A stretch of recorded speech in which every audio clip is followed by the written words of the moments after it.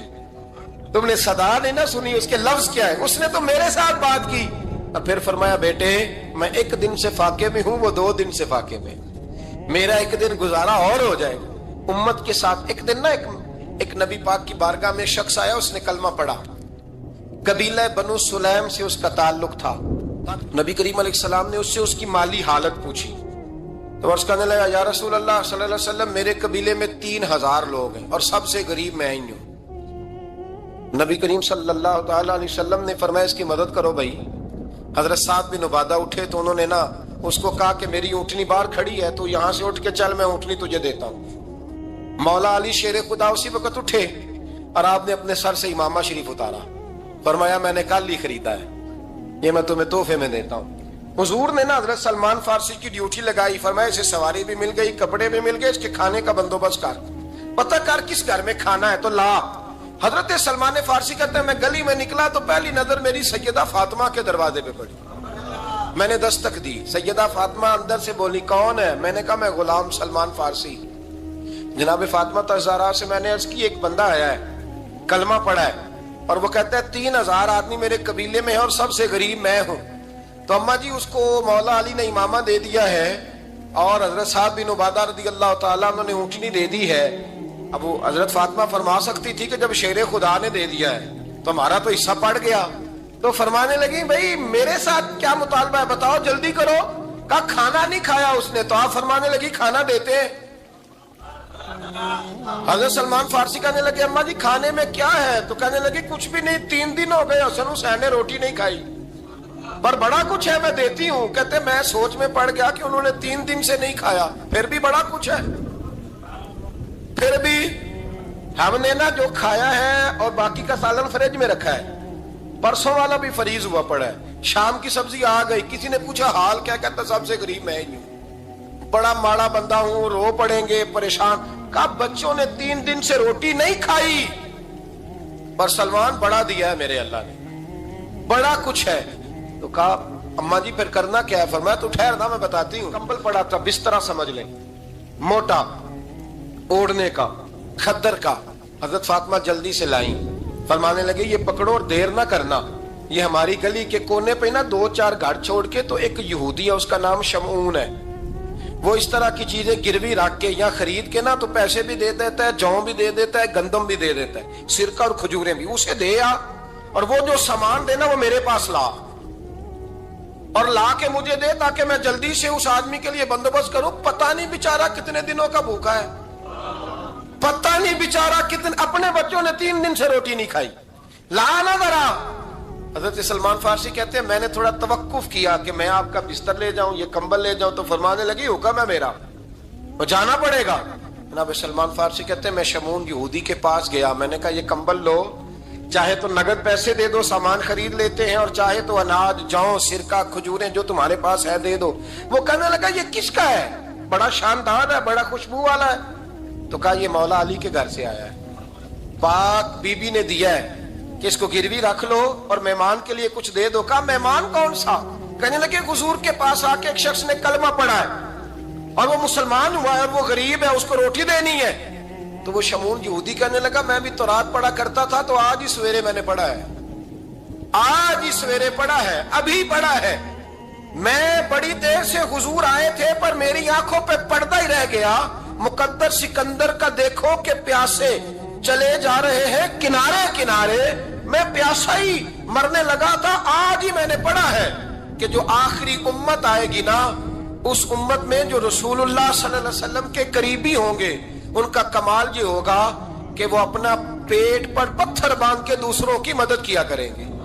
یہ میں نے آج ہی پڑھا ہے اور ابھی تو نے مجھے اس کا نظارہ کرا دیا ہے.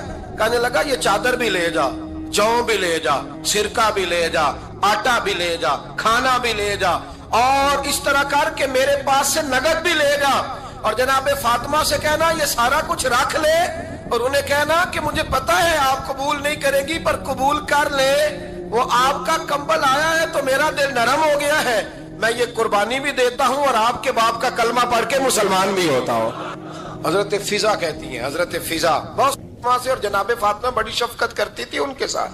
جناب فضا کہتی ہیں ہمارے ساتھ ہی نا 2-4 گھر چھوڑ کے ایک یہودی مسلمان ہوا تو اس کے رشتہ داروں نے رشتے توڑ دیے، ناطے توڑ دیے، سارا خاندان مسلمان ہو گیا، لوگوں نے ملنا گلنا چھوڑ دیا۔ فرماتے ہیں کہ اس کی بیوی فوت ہو گئی۔ السلام نے جب ان کو لے کے حضور داخل ہوئے تو جناب فاطمہ نے آنکھیں جھکا لی، پردہ کر لیا، تو حضور نے فرمایا بیٹی وہ تو نابینا ہے، تو عرض کرنے لگی حضور مجھے تو نظر آ رہا ہے نا۔ یعنی حضور نے جو ازواج کو کہا وہ بات کی، جناب فاطمہ کا جو انداز ہے وہ نرالا ہے۔ تو حضرت علی کہتے ہیں جناب فاطمہ نے جواب دیا کہ بہترین عورت وہ جسے نہ کبھی غیر محرم دیکھا ہو اور نہ غیر محرم نے کبھی، وہ بی بی نے بھی کبھی غیر محرم بندہ نہ دیکھا ہو، دیکھا ہی نہ ہو اس نے۔ یہ پوائنٹ ذرا مشکل ہے، سمجھنے والا ہے۔ تو حضرت علی کہتے ہیں میں وہاں سے گردن جھکائی اور بیچ آ کے بیٹھ گیا، بات ابھی جاری تھی۔ حضور نے فرمایا آتا ہے کسی کو جواب؟ تو کہتے ہیں میں نے ہاتھ کھڑا کیا، میں نے کو حضور آتا ہے، تو حضور مسکرا پڑے، فرمایا چل بتا۔ میں نے عرض کی حضور بہترین عورت وہ ہے کہ نہ کبھی اسے غیر محرم نے دیکھا ہو نہ اس نے کبھی غیر محرم دیکھا ہو۔ تو حضرت علی کہتے ہیں شاباش مجھے ملنی چاہیے تھی نا۔ حضور مسکرا پڑے، کہنے لگے میں نے تو پہلے کہا ہے فاطمہ تو بدعت منی، فاطمہ میرے جگر کا ٹکڑا ہے، میں نے تو بڑا پہلے کہہ دیا ہے۔ تو کہتے ہیں صحابہ میری طرف دیکھنے لگے کہ یہ تو تعریف فاطمہ کی ہونے لگ گئی ہے۔ تو میں نے کہا کیا کریں؟ اس محبوب کو بتایا ہے جس کے لیے اللہ نے کوئی پردہ رکھا ہی نہیں، سارے پردے کھول دیے۔ حضرت فاطمہ کے وصال کا وقت آیا، انتقال کا، تو حضرت اسماء بنت امیس کو بلایا اور بلا کے فرمانے لگی تو مجھے غسل دینا اور سوائے میرے شوہر مولا علی کے کسی اور سے مدد بھی نہ لینا۔ اور فرمانے لگی میں نے حبشہ کے بارے میں سنا ہے کہ وہاں جب بیویوں کا جنازہ اٹھتا تھا تو وہ لوگ چارپائی کے اوپر یوں کر کے اس طرح کر کے لکڑیاں لگاتے تھے، نیچے باندھ لیتے تھے اور لکڑی میں لچک ہو تو اوپر جا کے پھر اس کو باندھ دیتے تھے تو پردہ بن جاتا تھا۔ فرمایا میں نے علی کو بتا دیا ہے، تمہیں بھی بتا رہی ہوں، جنازہ میرا رات کو اٹھانا اور لکڑیاں لگا کے نا تو اوپر پردہ کر لینا، میرے وجود پر پڑی ہوئی چادر پر بھی کسی کی نظر نہیں پڑنی چاہیے۔ رات کو جنازہ اٹھانا اور رات کو مجھے دفن کر دینا۔ مدینہ منورہ میں حضور کے وصال ظاہری کے 6 ماہ بعد جناب فاطمہ الزہرا کا جنازہ اٹھا تو مسجد نبوی شریف سے ایک شخص اپنی داڑھی آنسوؤں سے بھگوتا ہوا نکلا۔ حضرت ابوبکر صدیق نے کھڑا کر کے پوچھا کیوں نبی پاک کے چچا عباس روتے کیوں ہو؟ حضرت عباس کہنے لگے پہلے حضور گئے تھے اب نبی پاک کی تصویر بھی چلی گئی۔ کیا ہوا؟ کہ جناب فاطمہ کا وصال ہوا، پھر سے ایک دفعہ مدینے میں رات آئی، پھر سے شام ہوئی، پھر سے جنازہ اٹھا۔ شیر خدا علی المرتضیٰ رضی اللہ تعالیٰ عنہ نے، حضرت عباس نے، حضرت قسم الدین عباس نے، حضرت عبداللہ ابن عباس نے تدفین سے فارغ ہوئے۔ ایک روایت ہے کہ حضرت عباس نے جنازہ پڑھا اور ایک مستند روایت ہے کہ حضرت ابوبکر صدیق نے جنازہ پڑھایا، اور جب جنازہ پڑھا کر کے باہر نکلے تو حضرت علی شیر خدا کی آنکھوں میں آنسو تھے۔ اتنے کالی روتے کیوں ہو؟ فرمانے لگے صرف فاطمہ نہیں گئی، مصطفیٰ کریم کی امت کے لیے دعائیں کرنے والا ایک بڑا ہاتھ رخصت ہوا ہے، ایک بڑا ہاتھ۔ جناب فاطمہ الزہرا نے 29 سال کی عمر مبارک گزاری۔ میں نے پہلے بھی ایک دفعہ یہ موضوع بیان کیا تھا تو میں نے بات کر دی تھی، کیونکہ میں نے نہیں کی، وہ بات کسی اور کی ہے، کرنی بڑی ضروری ہے۔ علامہ اقبال کہنے لگے، اسرار بے خودی میں لکھنے لگے کہ فاطمہ جو تو نے کیا ہے وہ کوئی نہیں کر سکتا۔ اقبال کہنے لگے فاطمہ جب تجھے دیکھتا ہوں نا تڑپ اٹھتا ہوں۔ کہنے لگے اے فاطمہ میرے رسول کریم نے نا میرے پاؤں میں شریعت کی زنجیریں باندھ دی ہیں، اگر مجھے شریعت منع نہ کرتی، حضور پابند نہ کرتے تو میں کعبے کا طواف نہ کرتا، تیری قبر کا طواف کرتا۔ امام حسین کی رہے گی اس لیے کہ ان میں استقامت تھی۔ امام حسین کے ساتھ اس وقت 72 لوگ تھے، لیکن آج کائنات کا ذرہ ذرہ امام حسین کے ساتھ ہے۔ اس کا مطلب ہے وقت لگتا ہے، نظریہ غالب آ ہی جایا کرتا ہے۔ تو استقامت والی زندگی گزاریں. اللہ تعالی ہمیں ان کے فیوز و برکات عطا فرمائے. آخر دعوانا ان الحمد للہ رب العالمین.